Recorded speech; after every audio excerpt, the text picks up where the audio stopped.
Have you ever caught yourself not truly listening to a man's words, but instead tuning into the silence that stretches between them?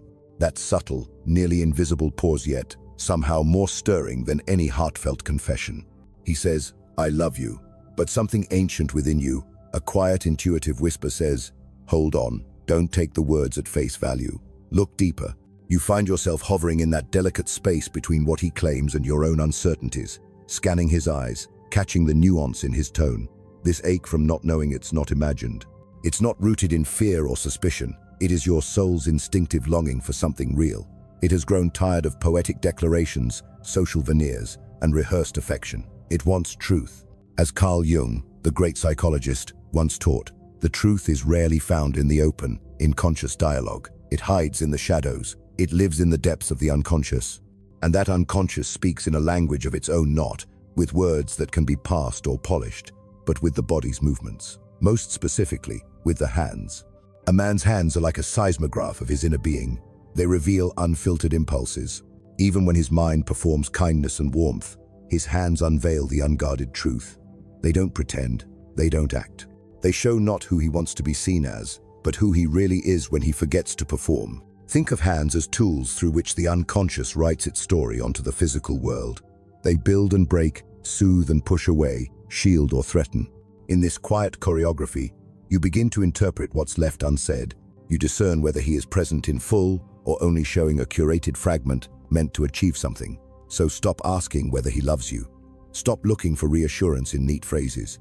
Instead, observe, perceive. I will guide you to recognize how one subtle gesture, one unintentional movement of his hand, can reveal more about his feelings than any declaration. This isn't palm reading. This is Jungian depth psychology, the path he left behind. Get ready. We're about to venture into a space of unspoken truths, and what you uncover may shift everything.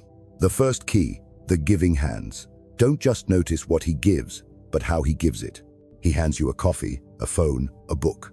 Pay attention, what are his hands doing in that instant? This tiny, everyday motion maps out his inner terrain. Some men simply place the object down, at a distance, see no touch, no warmth. It's a quiet statement. Here is the coffee, here is your phone. There's no hostility but no emotional bond either. Jung might interpret this behavior as a sign of an unintegrated animus's rational, masculine aspect. In that moment, you are not perceived as a vibrant, living woman, but rather as an object to whom something must be handed. His hands silently declare, "There is a gap between us. I'm merely performing a duty." This isn't inherently good or bad. It's simply a form of communication. It reflects a dynamic built on function rather than emotional intimacy. Now, picture a different moment. He gives you that same cup of coffee, but this time, the gesture changes. His hands don't just transfer the item, they present it to you. His fingers brush against yours briefly. Perhaps he's distracted, speaking on the phone or looking away, but his hand performs a soft, meaningful offering. He's not just placing an object in front of you, he's giving it to you. In that instant, his unconscious reveals itself more clearly than his words ever could. This is not just a functional act, it becomes a symbolic gesture. And in that moment, I would say his animus, the rational, structured side, and his anima, the inner feminine force that nurtures connection and emotion, are working in sync. His hand no longer acts out of obligation but from a yearning for closeness. It reflects a deep-seated need for contact, forming a quiet bridge between two emotional realms. This isn't simple courtesy. Courtesy lives on the surface, part of the persona, the social facade. This is energy made visible. It's his inner world breaking through into the physical. Even if he's upset with you, even if you're arguing, if his hand instinctively reaches out to touch you, that signals something profound. It means that, deep down, the connection outweighs the conflict. His soul is still reaching out, even when his conscious self resists. Watch his hands in everyday situations, like when he pays at a restaurant. Observe how he gives the money to the cashier. If it's done with calm intention, it shows control. But if afterward he reaches for your hand or lightly touches you, that reveals something deeper. It's a wordless message. What I do for both of us. I want you to be part of this. On the other hand, if his hands are stiff and mechanical, avoiding any contact as though closeness is dangerous, that too is revealing. It could show unease, emotional distance, or fear of vulnerability. His hands might be saying, "I offer this, but not myself. I'm physically here, but emotionally apart." So next time he hands you something, don't focus on the item itself. Watch his hands. Are they reaching out or pulling away? Do they show warmth or tension? Are they inviting or reserved? In that fleeting exchange lies a deeper truth, often more telling than anything he could say. It's not just a movement, it's a confession of the unconscious, now readable through your awareness. The second insight, resting hands. The purest truths often surface in quiet moments, when the energy of conversation subsides. The most truthful moments are often found in silence, when the conversation fades. And no one is performing or pretending. When someone is simply alone with their own thoughts, even if they're sitting right next to you, what do his hands reveal in that quiet? Where do they rest? How do they behave? Picture this. You're both in a car. He's driving, eyes fixed on the road, and you're sitting in peaceful stillness. Pay attention to his free hand. Does it calmly sit on the gear shift? Does it twitch nervously, fiddling with the steering wheel? Or does it instinctively find your hand resting nearby? This is not a deliberate action.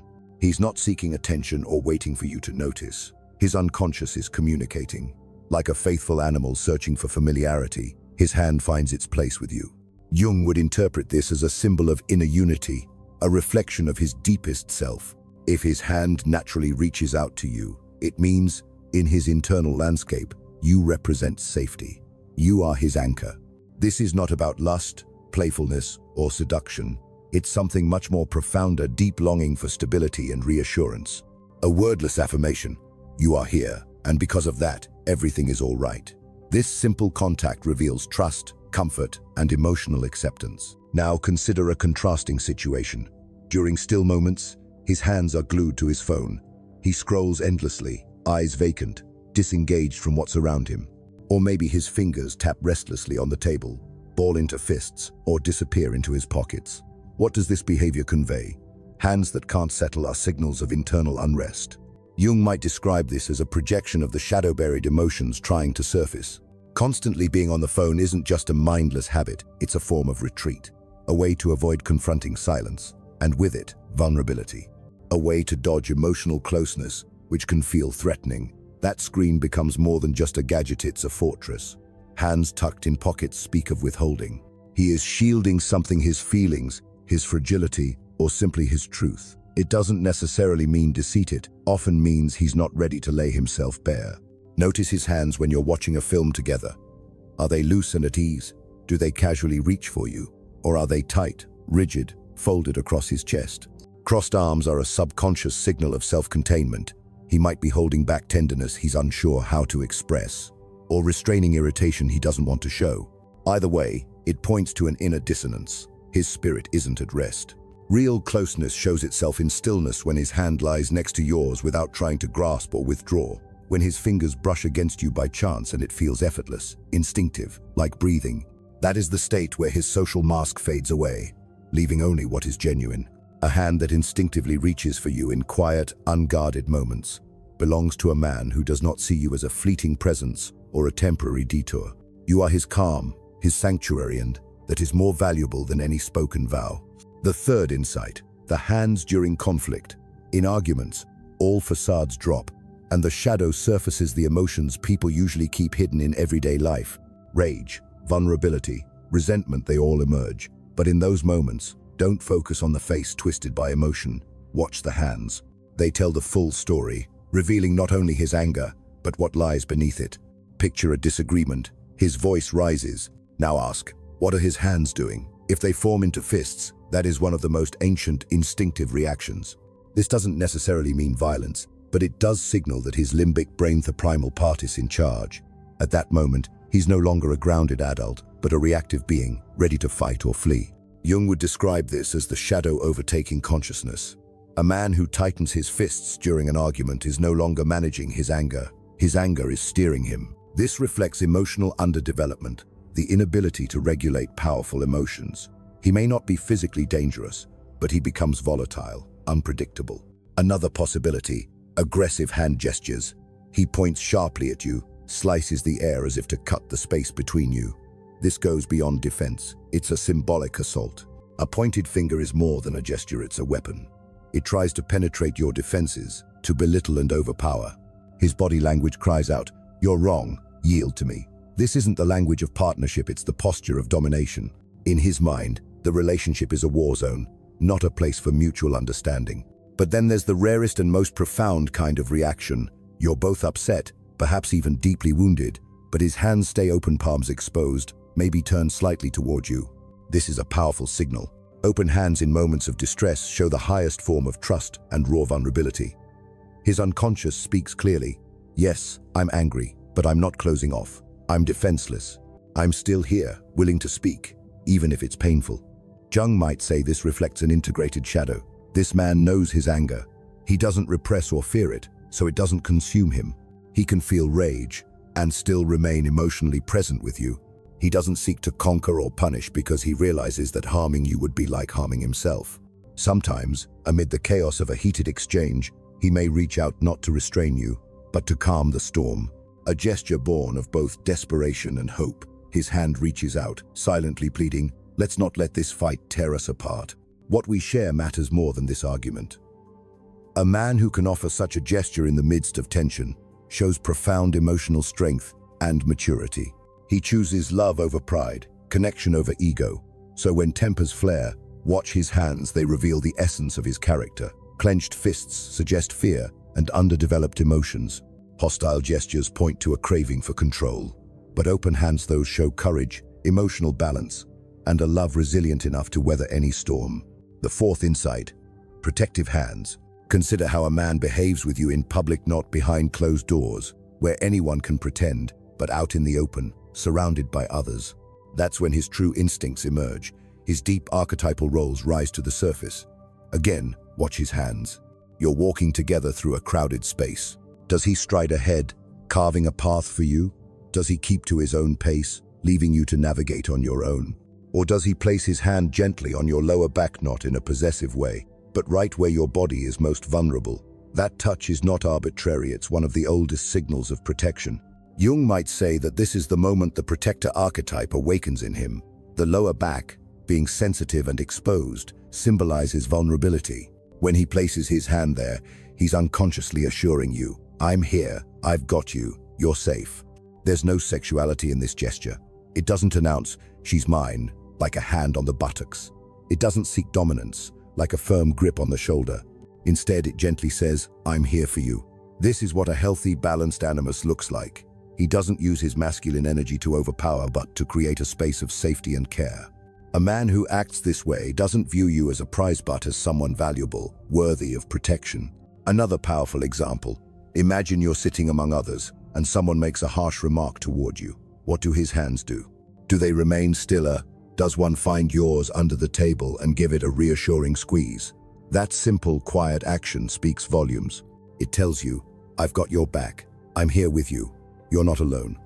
He doesn't need to jump to your verbal defense. Sometimes, that silent show of solidarity is more powerful than any words.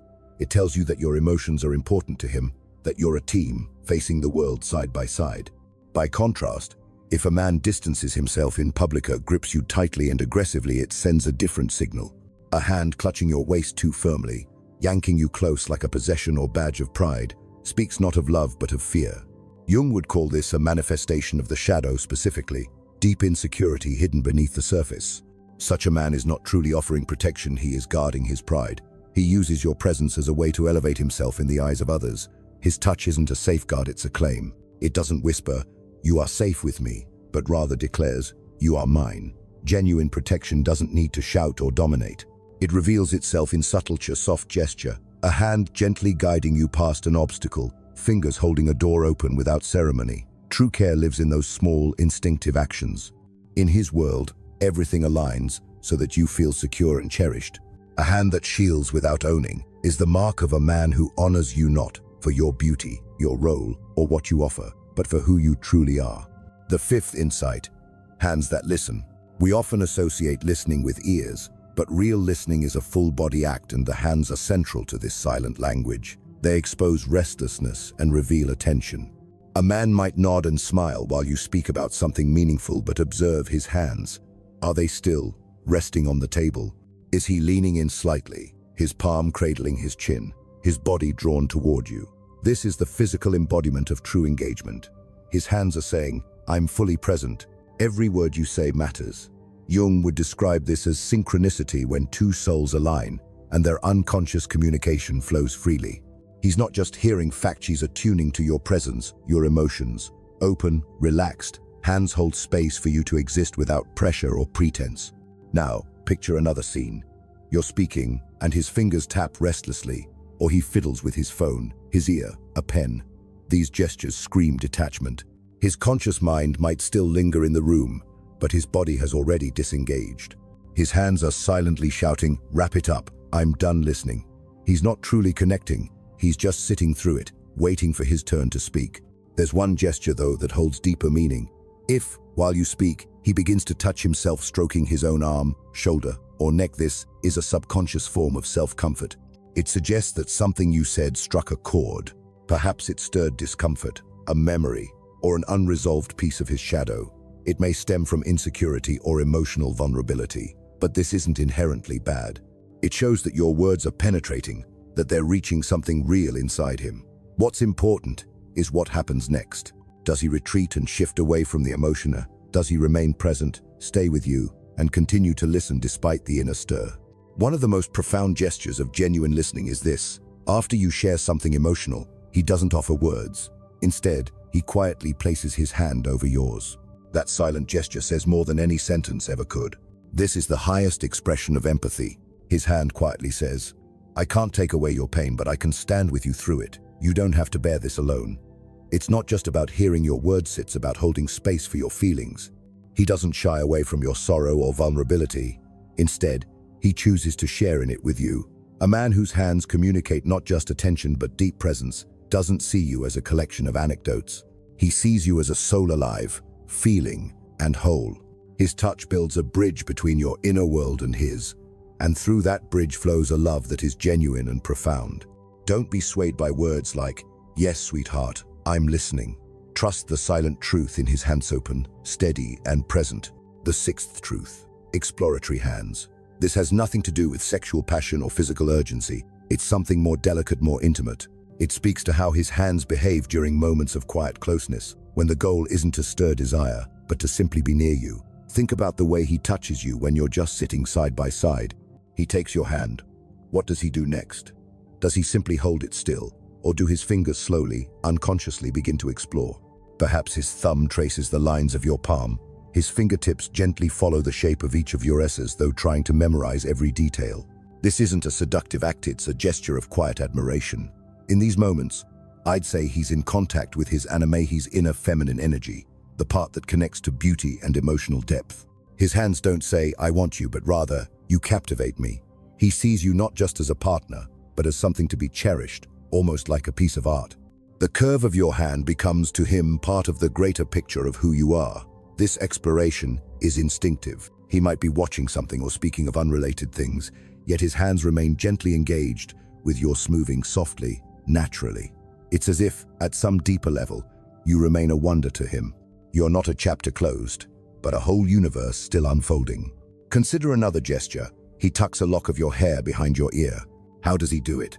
Is it quick, casual, or do his fingers linger for a heartbeat on your temple, your cheek, as though trying to remember the warmth of your skin? That tiny moment, lasting just slightly longer than necessary, reveals something deeper, its tenderness surfacing in the simplest of acts. Contrast that with habitual, mechanical gestures, the same kiss on the forehead, the predictable hug, the generic touch on your shoulder. These lack freshness. They've become routine. There's no curiosity, no sense of discovery, just repeated motions drained of meaning. These are the hands of a man for whom you've become routine. He may still be physically present, but he no longer truly sees you. He no longer uncovers new details or rediscovers your presence. His unconscious has gone quiet. A man who is deeply in love, who remains enchanted by you, never stops exploring. His hands will instinctively seek new textures, small gestures, little nuances of your body. He may notice a faint scar on your arm, not out of sympathy, but out of sincere curiosity.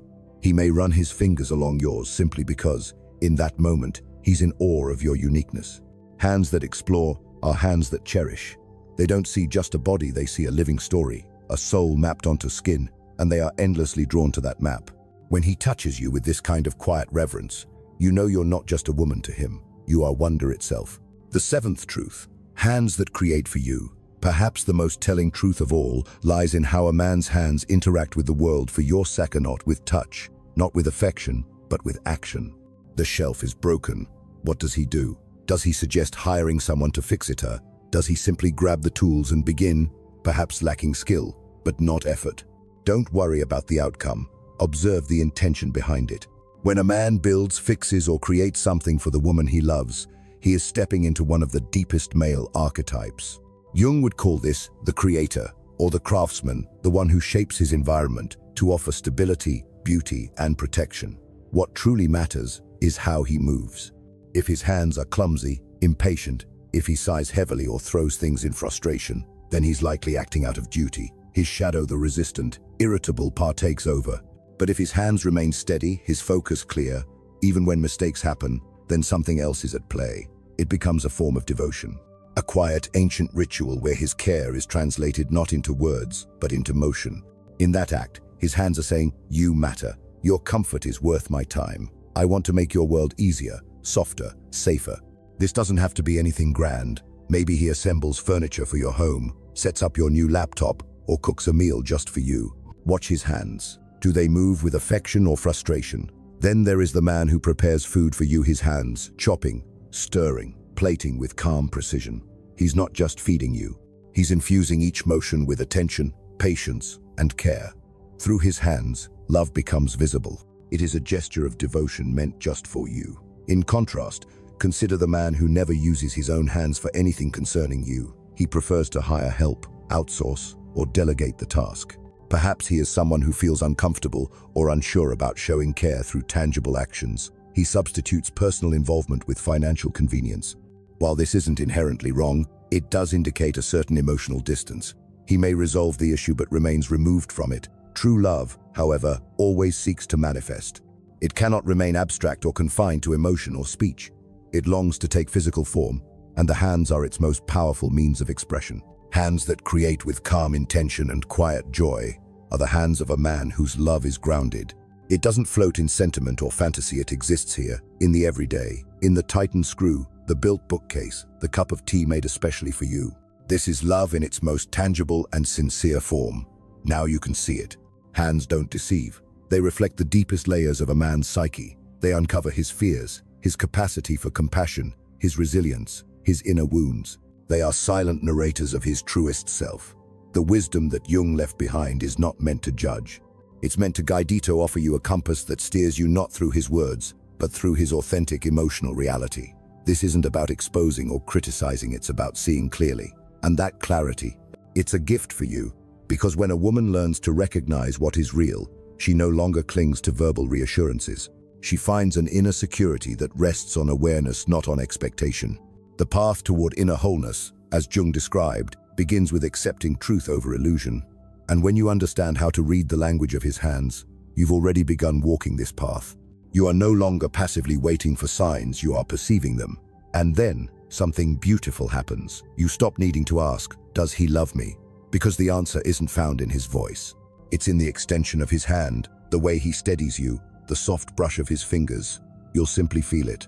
And this quiet knowing, not born from explanation, but from lived, unspoken truth, is the liberation and inner completeness that every woman longs for. Doubt no longer holds you. You become the holder of truth. And that makes you deeply empowered and irresistibly magnetic. Have you ever met someone and felt an instant, inexplicable pull toward them? It wasn't just looks or charm. It was something much deeper, an echo, a connection that whispered, "This moment is meant." Jung taught us these aren't random occurrences, but expressions of a higher order, movements choreographed by the collective unconscious to guide us toward our true self. These fated encounters often emerge at pivotal points in our lives, moments when we're standing on the edge of transformation, searching for the part of ourselves that still feels incomplete. The universe, with its quiet intelligence, orchestrates these meetings in the most subtle ways, guiding us toward those who are meant to help us grow into our fullness. But this journey is rarely smooth. In fact, it's often these very connections that challenge us the most, forcing us to face our shadows, the emotions, patterns, or parts of ourselves we've pushed away or denied. Yet it is precisely through these challenges, through embracing what we once rejected, that authentic evolution begins. The one we are destined to meet doesn't just reflect our strengths, they also reveal our rawest places, our deepest fears and wounds. They hold up a mirror that encourages healing and restoration. And the depth of these bonds often reveals itself through synchronicities. Soulmates frequently find they've walked the same streets, visited the same places, or shared parallel life experiences long before meeting. They may even recognize identical symbols in dreams or feel each other's emotions without a word. These are not random quirks of timing, they are the universe's subtle affirmations that something larger is at work. Jung described this as the language of the collective unconscious and unseen network connecting all human souls, which communicates through meaningful coincidences. As the connection deepens, these synchronicities multiply, as if the universe keeps whispering, "This is right. Keep going." Often both individuals will go through similar personal crises at the same time, even from afar. Or they make life-changing decisions in parallel, their paths mirroring one another in uncanny ways. These alignments are signs they are not navigating life alone, but are being guided by something beyond them, something sacred. Yet destiny reveals itself not only in shared external events, but through inner transformation. The presence of this other person ignites talents and dreams we never knew we had.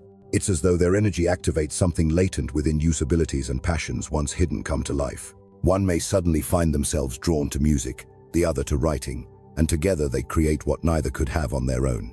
Or one begins to heal, and the other to teach, forming a partnership rooted in purpose. This kind of awakening isn't just about creative energy, it's also about courage. One partner dares to do what once felt impossible, not from pressure, but because the relationship itself becomes a sanctuary where growth feels safe. And often, it's not grand gestures or life-shaking moments that bring the greatest change, but the softest ones. A single look that holds deep understanding, a gentle touch, or the profound feeling of being truly seen even before you fully see yourself. A destined bond isn't always soft or soothing. It can shake us to the core, dismantling outdated versions of ourselves, but always with the purpose of guiding us inward toward growth. This connection doesn't turn us into someone else. Rather, it draws us closer to our truest self. For when someone genuinely sees you, they don't try to reshape you in their own image. They liberate you to be fully, unapologetically yourself. In this deeper understanding, hands go far beyond mere symbols of affection. They are instruments of the soul. They soothe, repair, shield, discover, nurture, and build. They convey what the heart struggles to articulate and reveal truths that the intellect often overlooks. In a world saturated with hollow speech, these quiet, heartfelt movements become the clearest evidence of love's presence. Jung never asked us to chase perfection. He invited us to seek wholeness. And wholeness doesn't come from polished words or ideal scenarios. It emerges when we stop relying solely on what is spoken and begin to perceive what is felt, what is communicated silently through hands that act with meaning and intention.